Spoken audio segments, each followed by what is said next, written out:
الأمان فعلا على فكرة طاقة ذكورية، طاقة.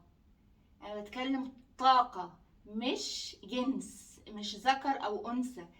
في احنا زي ما احنا عارفين ان احنا عندنا الين واليانج. هي يانج، طاقة الذكورة دي فيها امان، فيها احتواء، فيها جهد، وفيها عمل، وفي كل ده في طاقة. مش غلط على فكرة ان انا بس الفكرة ان انا الامان ده لو مش من جوايا، لان جس وات انك انت جواكي الاتنين، انت جواكي الين واليانج. انت لو موازنة الين واليانج عندك، احساس الامان ده مش هتشحتيه من بره، مش هتبقي انت عايزاه من بره. فهو اصلا حتى لما حد يجي يبقى عنده الطاقة دي مفعلة، هيبقى انعكاس تاني للي جواكي انت.